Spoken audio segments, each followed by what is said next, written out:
abrir a palavra de Deus, irmãos? Hebreus capítulo 12, versículos 18 a 29.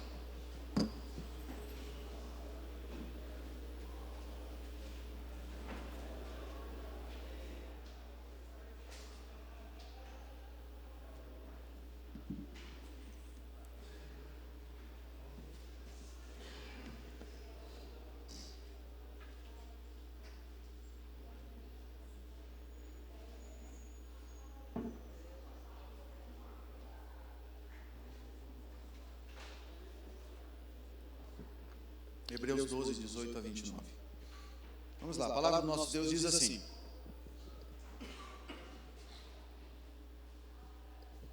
Ora, não tendes chegado ao fogo palpável e ardente, e à escuridão, e às trevas, e à tempestade, e ao clangor de trombeta, e ao som de palavras tais que quantos o ouviram suplicaram que não se lhes falasse mais, pois já não suportavam o que lhes era ordenado. Até um animal, se tocar o monte, será apedrejado.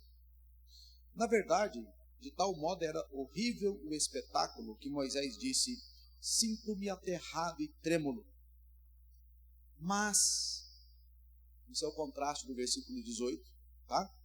Mas tendes chegado ao monte Sião e à cidade do Deus vivo, a Jerusalém celestial, a incontáveis hostes de anjos e a universal assembleia, e a igreja dos primogênitos arrolados nos céus, e a Deus, o juiz de todos, e aos espíritos dos justos aperfeiçoados, e a Jesus, o mediador da nova aliança, e ao sangue da aspersão que fala coisas superiores ao que fala o próprio Abel. Tende cuidado, não recuseis ao que fala, pois se não escaparam aqueles que recusaram ouvir quem divinamente os advertia sobre a terra, muito menos nós, os que nos desviamos daquele que dos céus nos adverte, aquele cuja voz abalou então a terra.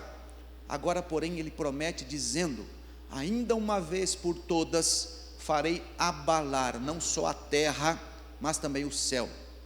Ora, esta palavra ainda uma vez por todas significa a remoção dessas coisas abaladas, como tinham sido feitas, para que as coisas que não são abaladas permaneçam. Por isso, recebendo nós um reino inabalável, retenhamos a graça pela qual sirvamos a Deus de modo agradável, com reverência e santo temor, porque o nosso Deus é fogo consumidor. Muito bem. Irmãos, o estudo da carta aos Hebreus caminha, digamos assim, para um ponto mais alto, para um clímax, tá? E aqui a gente vê então uma expectativa de chegada a esse clímax, a esse ponto mais alto, a esse lugar mais alto aqui, no escrito do autor aos Hebreus. Nós precisamos ter em mente, esse pano de fundo é importantíssimo, guarde isso, que o autor aos Hebreus está escrevendo um texto para crentes judeus que consideravam a possibilidade de abandonar o caminho do Evangelho. Então, quando a gente transmite ou transfere isso para os nossos dias, a ideia é a seguinte: você tem gente que diz que é de Deus, você tem gente que diz que ama Deus, você tem gente que diz que segue ao Senhor, que é discípulo de Jesus, que experimenta Deus, mas que por razões variadas, no determinado momento da sua vida, resolve deixar o caminho do Evangelho, abandona o Evangelho, deixa a igreja e volta a fazer práticas antigas. Essa é a ideia. Então, a transposição da mensagem do autor aos Hebreus para os judeus cristãos que consideravam a possibilidade de abandonar o caminho do Evangelho e voltar às práticas anticristãs, no período antes de terem se encontrado com Jesus. Então a ideia aqui é a mesma: gente que diz que ama Deus, que serve a Deus, que anda com Deus, mas que por algumas razões, sejam elas quais forem, e aqui não se entra no mérito delas, resolvem abandonar o caminho do Evangelho para ter um outro estilo de vida, troca Deus por qualquer outra coisa. Esse é o ponto central aqui. Então tenha sempre isso em mente. Esse é o objetivo do autor aos Hebreus, tá?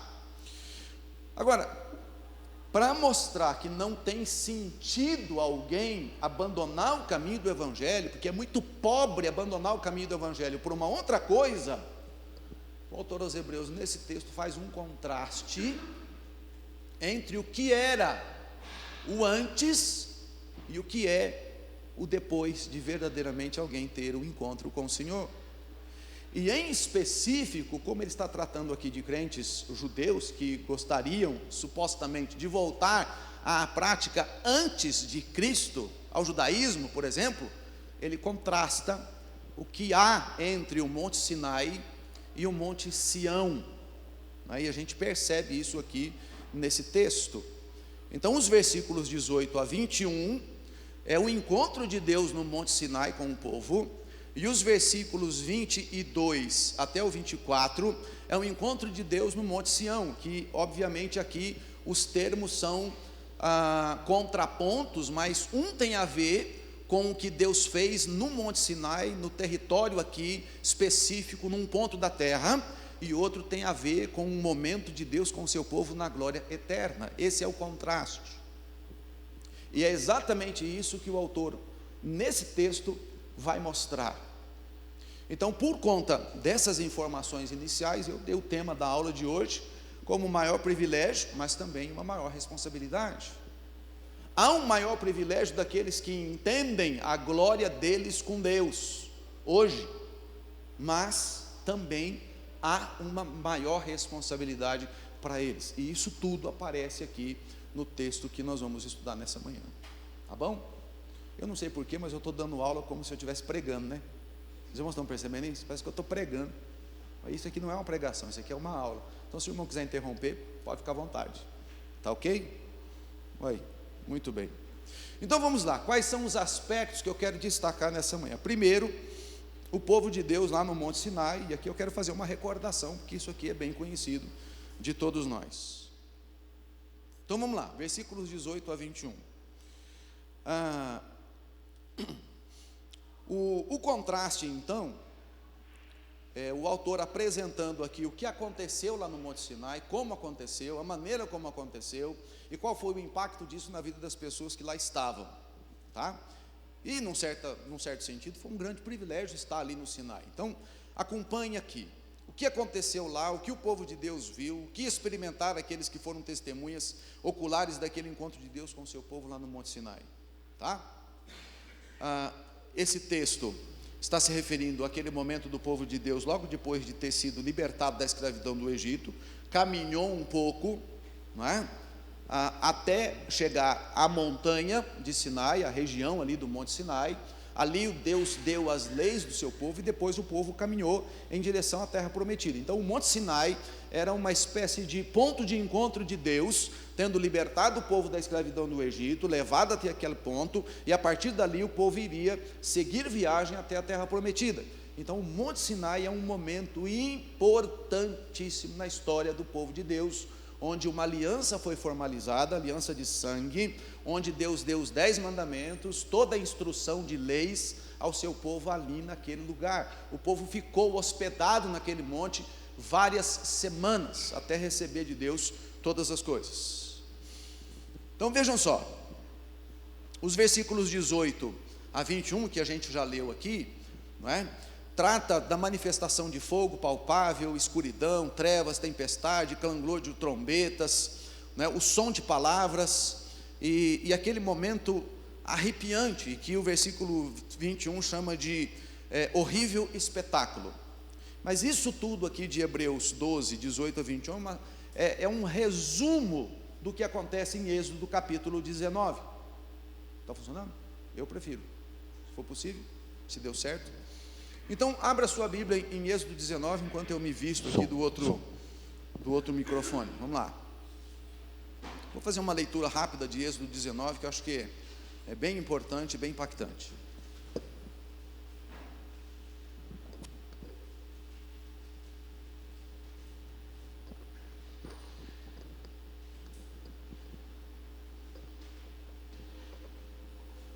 Alô, som, ok.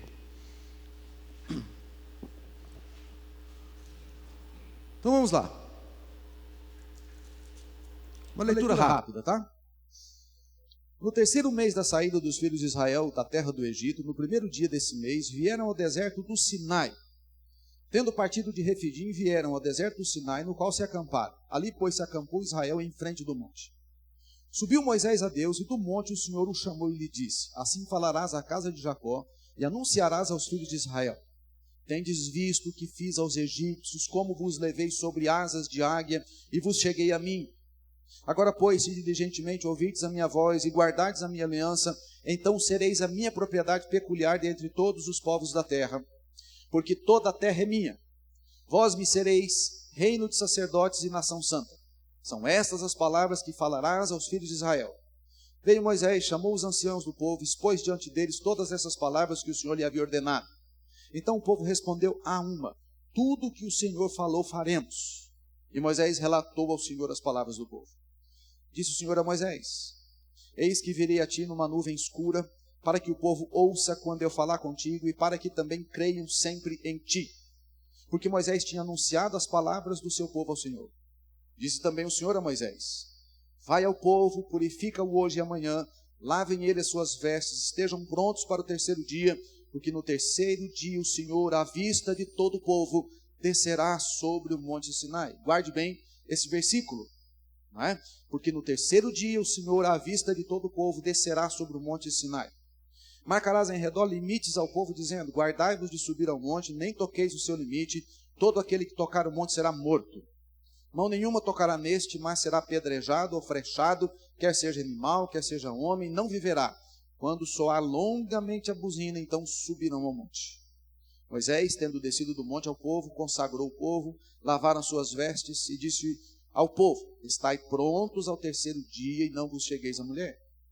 Ao amanhecer do terceiro dia, imagine a cena, ao amanhecer do terceiro dia, houve trovões e relâmpagos, uma espessa nuvem sobre o monte, muito forte clangor de trombeta, de maneira que todo o povo que estava no arraial se estremeceu. E Moisés levou o povo fora do arraial ao encontro de Deus, e puseram-se ao pé do monte. Todo o monte Sinai fumegava, porque o Senhor descera sobre ele em fogo. A sua fumaça subiu como fumaça de uma fornalha, e todo o monte tremia grandemente. E o clangor de trombeta ia aumentando cada vez mais. Moisés falava, e Deus lhe respondia do trovão. Descendo o Senhor para o cimo do monte Sinai, chamou o Senhor a Moisés para o cimo do monte. Moisés subiu, e o Senhor disse a Moisés: Desce e adverte ao povo que não traspasse o limite até o Senhor para vê-lo, a fim de muitos deles não perecerem. Também os sacerdotes que chegam ao Senhor se hão de consagrar para que o Senhor não os fira. Então disse Moisés ao Senhor: O povo não poderá subir ao monte Sinai, porque tu nos advertiste dizendo: Marca limites ao redor do monte e consagra-o. Replicou-lhe o Senhor: Vai, desce, depois subirás, tu e Arão contigo, os sacerdotes, porém, e o povo não, os sacerdotes, porém, e o povo não traspassem o limite para subir ao Senhor, para que não os fira. Desceu, pois, Moisés ao povo e lhe disse tudo isso. E aí Deus então passa a descrever ali os 10 mandamentos. Então veja, irmãos, Hebreus capítulo 12, versículos 18 a 21, é uma descrição, não é, do que está acontecendo em Êxodo no capítulo 19.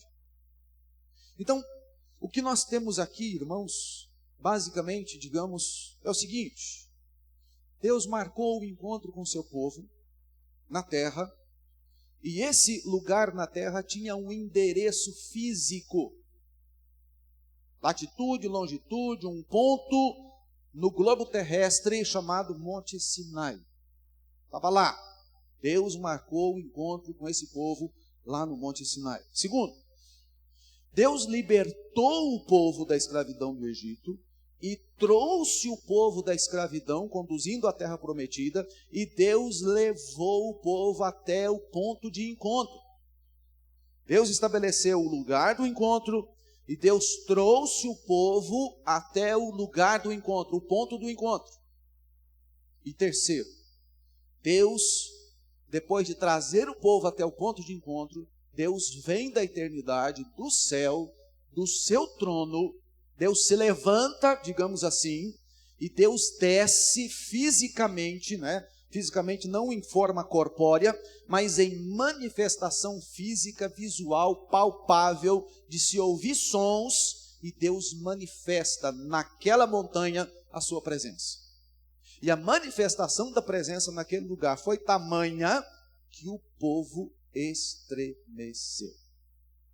Você já se imaginou no pé daquela montanha? Quase como que um vulcão. E a manifestação da presença de Deus ali, a montanha sacudia. Como é que será que aquele povo viveu?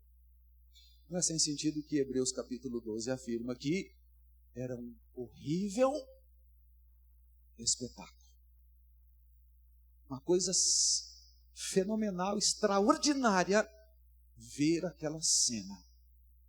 E se a gente pudesse ter uma lente que distancia, né, e enxergar de longe, a gente vê um povo chegando num lugar, e Deus descendo, e ali Deus falando com o seu povo, dando as suas leis. Deus da eternidade vem na terra. Deus manifesta a sua presença. Tá? Então Moisés viu, sentiu a santidade de Deus, né? O povo vê, sente ali a santidade de Deus, e Deus tem esse encontro, esse momento tão extraordinário ali com o seu povo.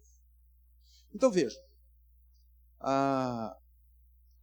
o autor bíblico aqui está trazendo à memória, à mente de um judeu cristão, o que aconteceu no Monte Sinai.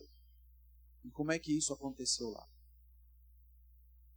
Mas ao mesmo tempo, o autor aos Hebreus está dizendo que aquele momento foi marcado por uma manifestação da presença tão forte de Deus, que se alguém fizesse algo contrário à vontade de Deus naquele momento, ofendendo a Deus e a santidade de Deus, seria morto imediatamente. Lembra disso? É o que a gente leu ali. E o povo ficou extremamente assustado, vendo aquela obra de Deus. Ok, irmãos? Tá. Onde é que está o maior privilégio? Alguém diria assim, poxa, mas isso aí não é privilégio? De ver um negócio desse não é privilégio? É claro que é. É claro que é um privilégio.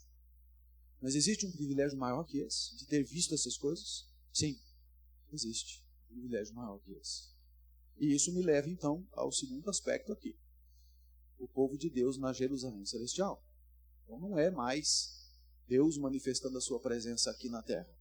É diferente. É um outro momento, é um outro capítulo da história, é uma outra dispensação, é uma outra dimensão, digamos assim. Tá? Observe que esse trecho, então, dos versículos 22 e 23 e 24, o autor bíblico começa com a expressão mas. Essa expressão mas, normalmente, funciona como uma espécie de contraste. O versículo 18 diz assim, ora, não tendes chegado ao Monte Sinai, mas vocês chegaram ao que ele vai chamar aqui de Monte Sião. E evidentemente a citação e a descrição do Monte Sião não é um lugar geográfico com latitude e longitude na terra, físico com endereço CEP na terra. Percebe? O local que o autor bíblico vai citar não é aqui no planeta Terra, e sim na presença do Deus eterno diante do seu trono. É diferente, é outro momento, é outra dispensação, é outra situação. O privilégio é maior. Há algo superior esperando pelo povo de Deus. E aqui a gente já ouve o eco na mensagem principal do autor aos Hebreus. Como é que alguém, entendendo essas verdades, pode desejar abandonar o caminho do Evangelho por uma outra coisa, ou voltar às práticas anteriores? Não tem sentido, ou então não entendeu absolutamente nada. Só pode desejar algo de menor valor, aquele que não sabe o valor que para ele tem, não entendeu, não compreendeu. E então o autor segue. Os versículos 22 a 24 destacam alguns pontos. Vejam, vocês não chegaram ao Monte Sinai. Vocês chegaram, o versículo 22 começa com essa expressão, mas tendes chegado ao Monte Sião. E ele começa a descrever como é que é esse lugar. Olha, é a cidade do Deus vivo. Não é aqui. Essa cidade do Deus vivo é chamada de Jerusalém celestial. Não é aqui, é lá. Esse lugar de chegada é composto de incontáveis números de seres angelicais. A multidão da milícia de anjos que cercam o trono de Deus e vivem o reino de Deus, na presença de Deus, é esse lugar que vocês têm acesso agora, não o Monte Sinai. O lugar de chegada é composto por uma universal assembleia de crentes.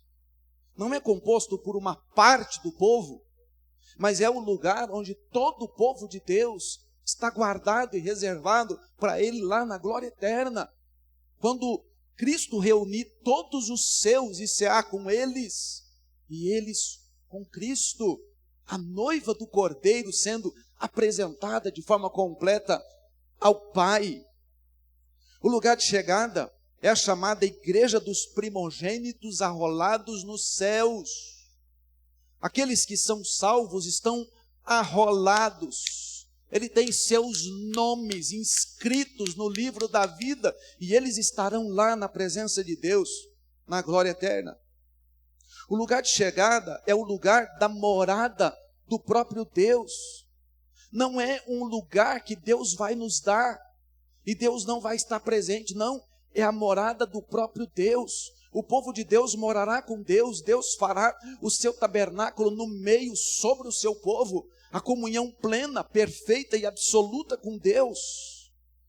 O lugar de chegada é a presença do juiz de todos, que julga a todos, mas aqueles que foram salvos e lavados no sangue do Cordeiro já foram absolvidos de seus pecados por causa da justiça proporcionada por Cristo a eles.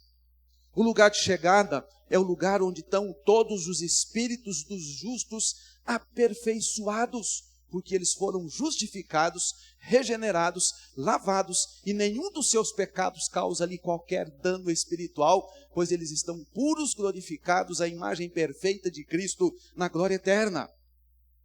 O lugar de chegada é a presença de Jesus Cristo, a sua pessoa e sua glória, ele que é o mediador da nova aliança, por meio do qual e somente dele, todo o povo de Deus é recebido na presença de Deus e colocado junto ao Pai na glória. O lugar de chegada é o lugar da bem-aventurança que o sangue de Jesus Cristo outorga aos que lá estão, não um sangue que clama por vingança, como foi o caso do sangue de Abel, que clamava por vingança contra aquele que o matou, mas é o sangue da aliança, que torna o pecador aceitável diante de Deus. Na verdade, o sangue de Cristo não é um sangue que clama por vingança, mas é o sangue derramado por Ele, onde Deus vinga a culpa dos nossos pecados através do seu próprio Filho.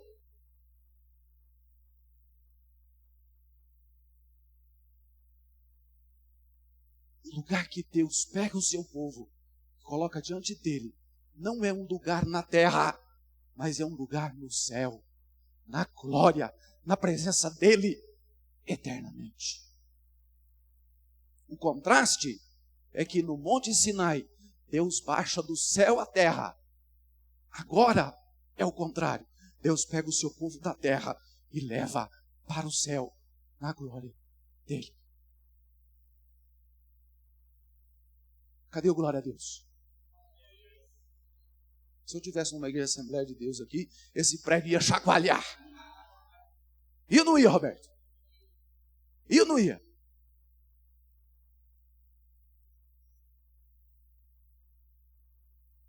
É maior privilégio ou não é?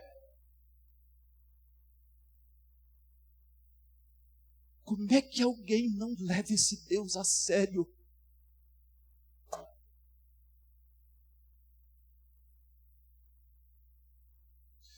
Como é que alguém não ama esse Deus profundamente? Como é que alguém é capaz de considerar a possibilidade de trocar esse Deus por qualquer outra coisa?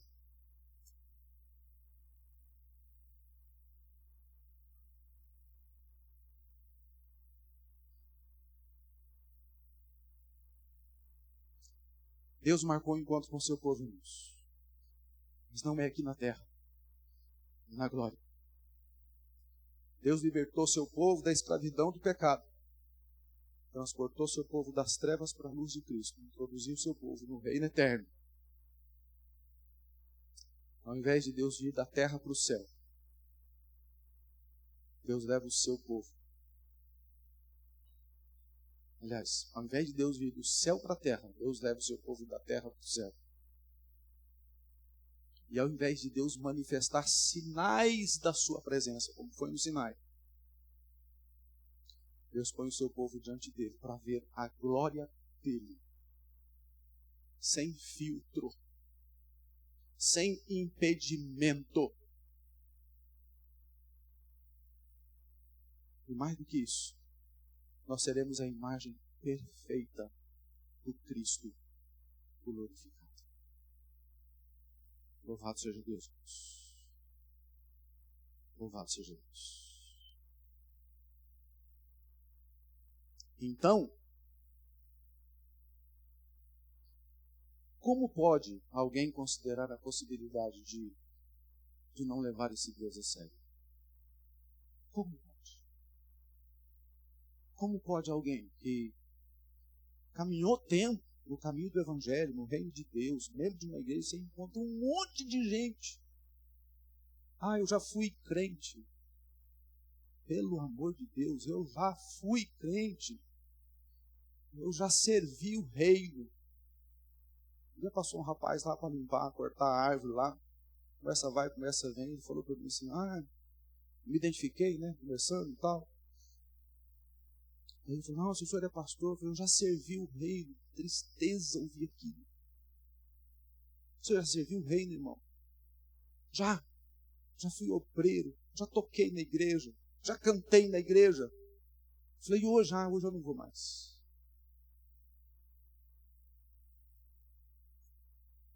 Trocar Deus pelo quê? Reino pelo quê? Não entendeu? É maior privilégio, Deus. É maior privilégio.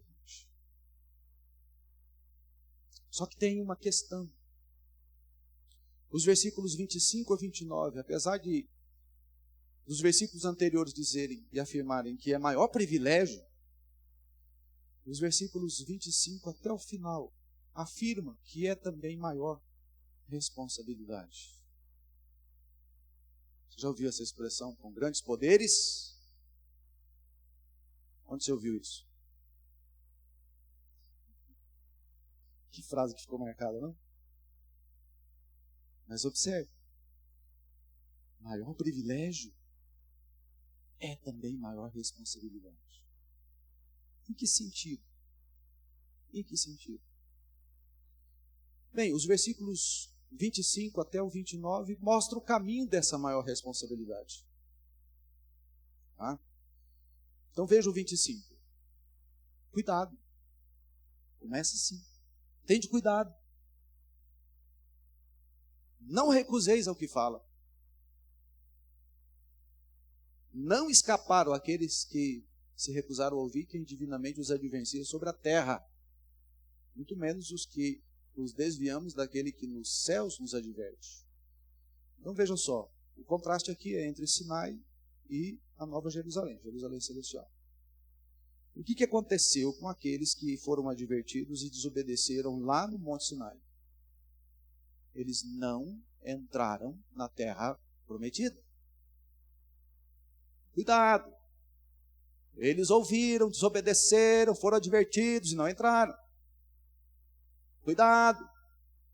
Você pode se parecer com um crente, mas nunca chega lá.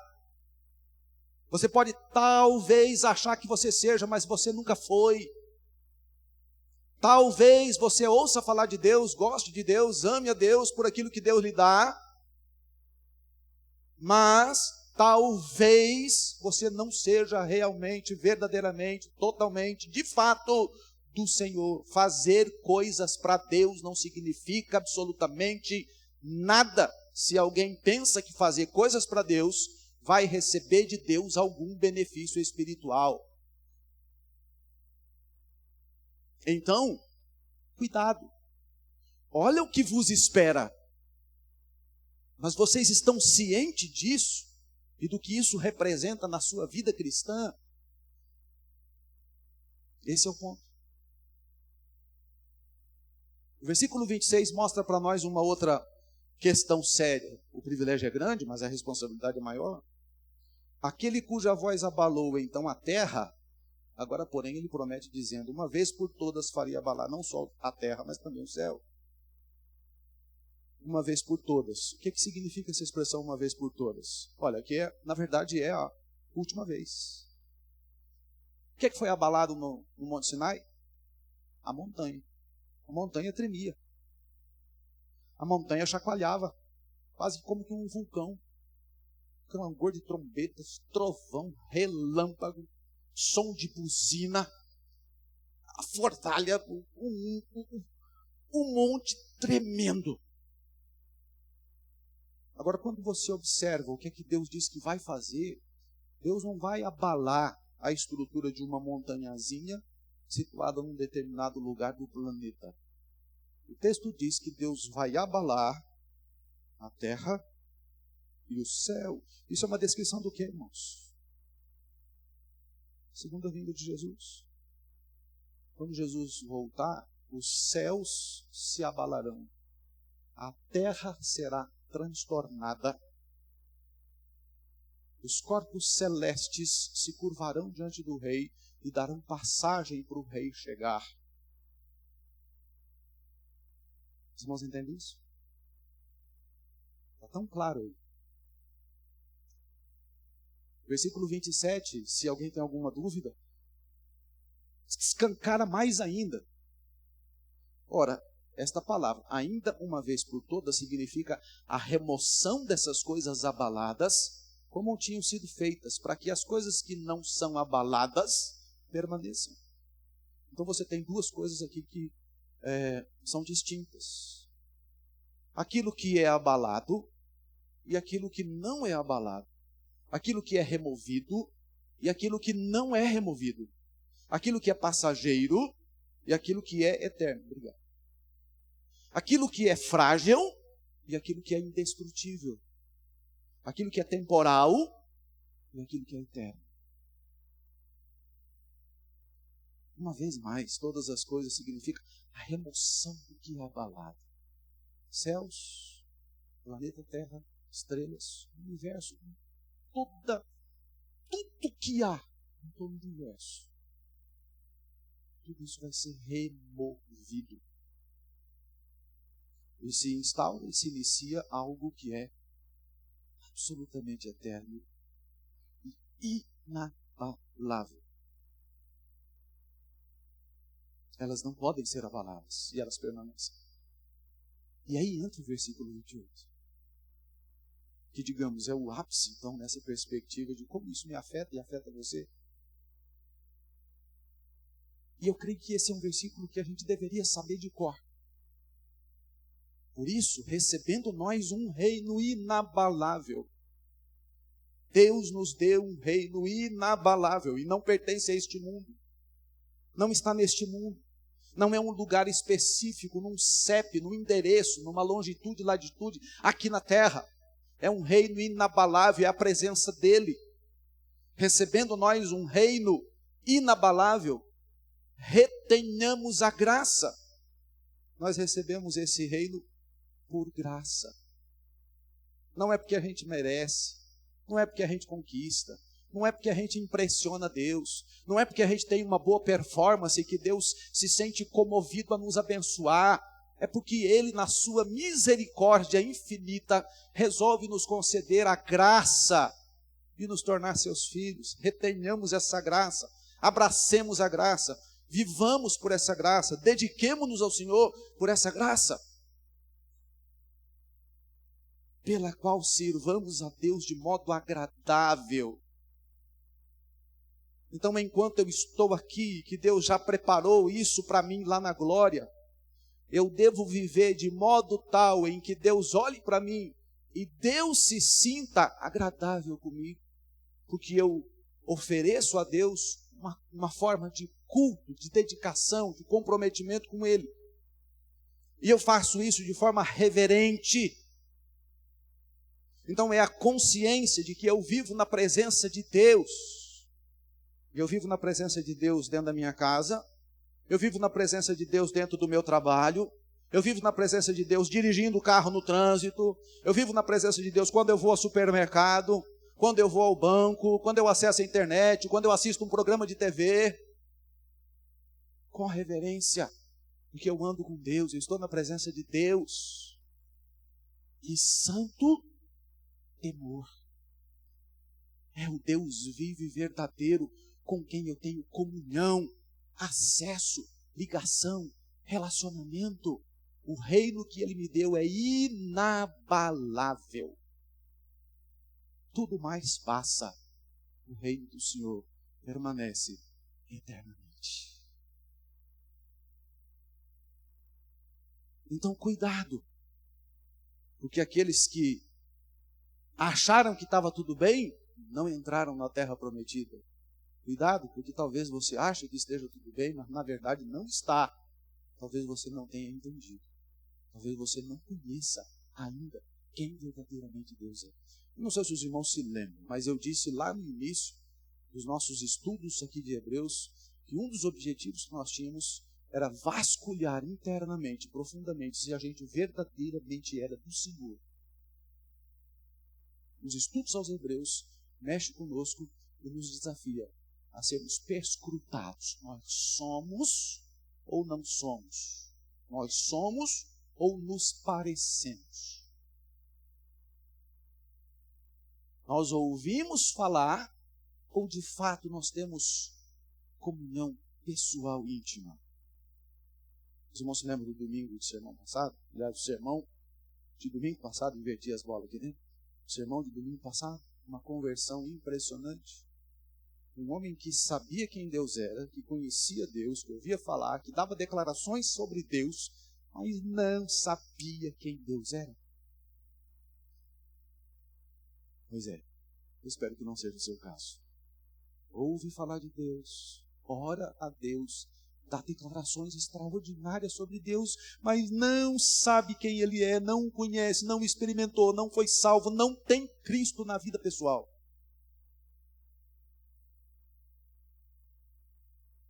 Então, cuidado. Cuidado. Porque o nosso Deus é fogo consumidor, diz o versículo 29, encerrando esse texto. O nosso Deus é fogo consumidor. E é fogo consumidor dos dois lados. Tanto naqueles que serão salvos, quanto naqueles que serão perdidos e condenados. Deus é fogo consumidor na vida dos salvos, porque Deus consumiu o seu próprio Filho na cruz do Calvário, abandonando-o, crucificando-o, derramando sobre ele a sua ira, a sua maldição, o abandono, a ira e a justiça dele contra o nosso pecado. Ele pagou por nós.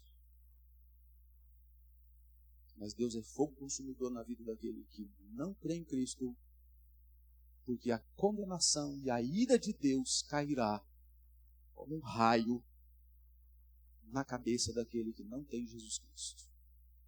A diferença entre alguém que será salvo e alguém que será condenado é que um tem Jesus e o outro não tem. Cristo é o Salvador dos salvos, mas os ímpios e perdidos não têm um Salvador. A ira, a maldição e o juízo de Deus cai sobre Cristo como representante dos salvos diante de Deus. Os ímpios não têm representante.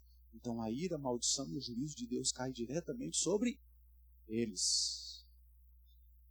Os salvos são salvos porque a dívida deles para com Deus foi paga por Jesus Cristo na cruz.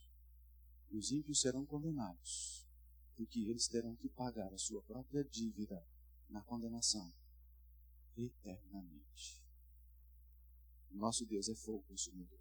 Tanto o salvo quanto o perdido, Deus condena a ambos.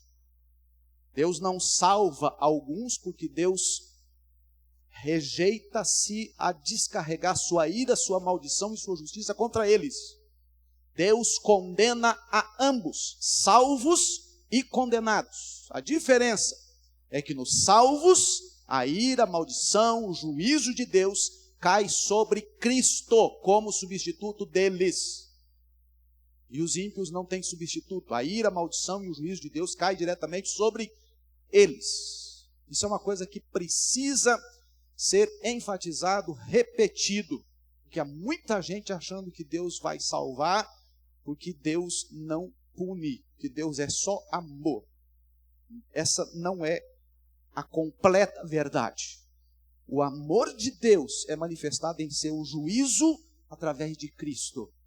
E o juízo de Deus é manifestado em sua condenação contra os ímpios diretamente, porque ele é justo, mas nos salvos através da obra de Cristo. O amor justo ou o justo amor de Deus. Então, nós não fomos chamados para ter um encontro com Deus numa perspectiva de ter alguns momentos de arrepios na terra. Já aconteceu com você? Já aconteceu com você assim, de você procurar um lugar de oração e falar assim: Senhor, eu queria sentir assim a tua presença. Eu queria que meu corpo ficasse todo arrepiado, que eu vou saber que é a tua presença. Já fez esse tipo de oração? Aí você fica arrepiado. Aí você fala: Deus passou aqui. Como é que você sabe que foi Deus mesmo, não foi um demônio que também atrapalha? E às vezes as pessoas ficam correndo atrás de sentimentos e experiências com Deus. E veja, sentimento e experiência com Deus não leva ninguém para o céu. O que leva para o céu é a obra de Cristo realizada na cruz do Calvário, que pagou e suportou a ira de Deus e a justiça de Deus e o juízo de Deus contra o nosso pecado. Se você acha que vai para o céu porque você tem uns arrepios na sua oração, que nunca mais você tem arrepio. Que nunca mais você tem. Alguém só vai aos céus por causa da obra de Cristo, que não sentiu arrepio na cruz, mas sentiu humilhação, sentiu dor, sentiu a ira de Deus, a maldição de Deus, o abandono de Deus, para que você não experimentasse isso. Jesus Cristo experimentou o seu.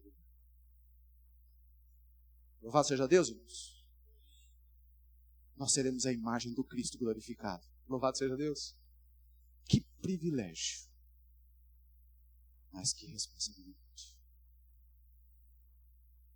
Como é que está a sua vida cristã? Como é que está a sua vida cristã? Como é que você tem vivido isso?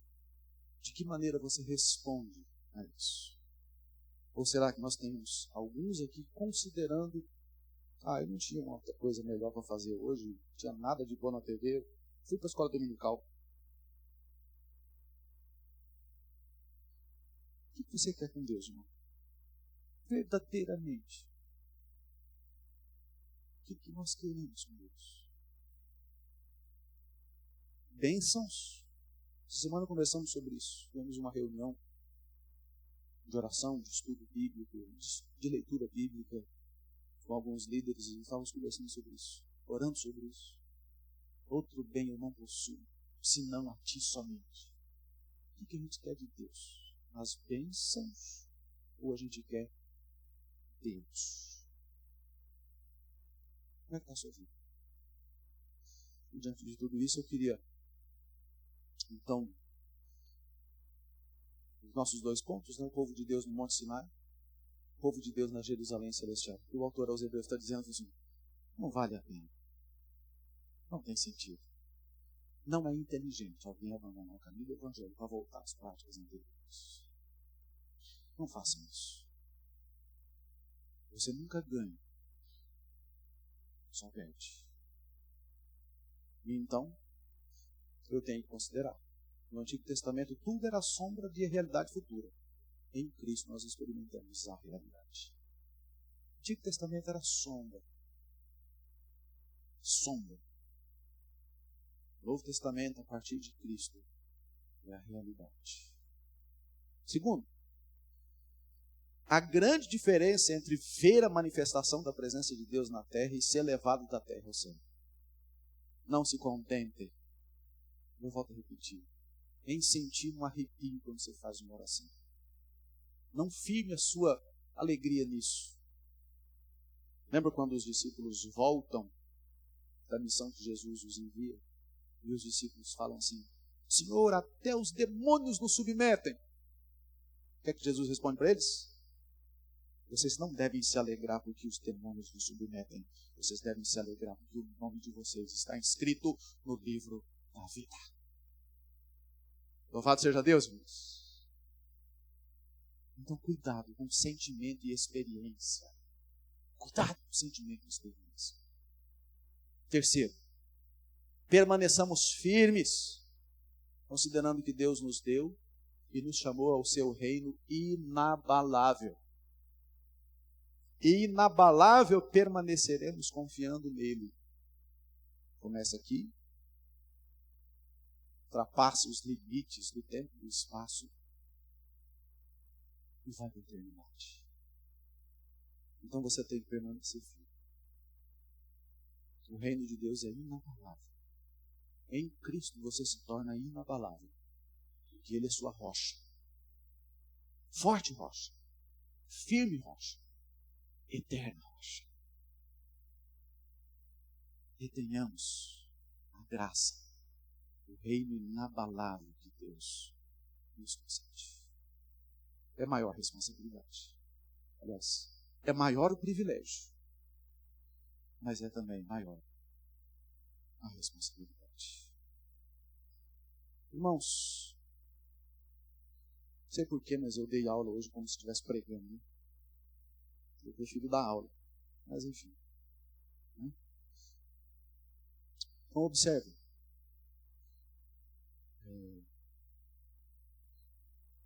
Não tem sentido abandonar o caminho do reino inabalável para desfrutar de alguma coisa deste mundo, a parte da presença e da glória de Deus. Como é que eu vou firmar minha vida em alguma coisa que é abalável, passageiro? Não tem sentido trocar Deus por qualquer coisa. Curva a sua cabeça, feche os seus olhos, converse com o Senhor. O que você quer dizer a Deus nessa manhã? Como é que está o seu coração, sua vida cristã? O que você quer conversar com o Pai? Abra o seu coração para Ele. Está triste? Expõe sua tristeza. Tem algum problema para resolver? Expõe seu problema. Mas a questão principal que eu gostaria de chamar para sua atenção nesta manhã é: como é que está a sua vida cristã em relação ao Senhor?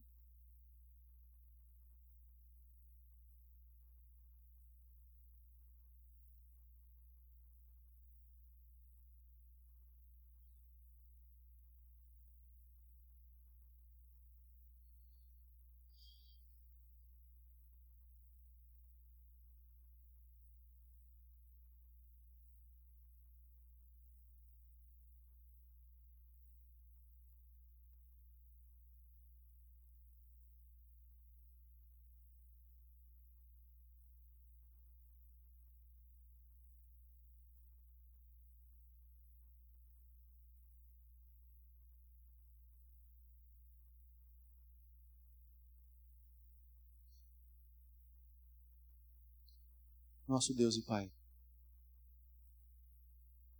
pensar sobre essas questões que o Senhor mostra para nós em Tua Palavra e a maneira como o autor bíblico expõe essas verdades, isso tudo nos deixa constrangidos diante do Senhor.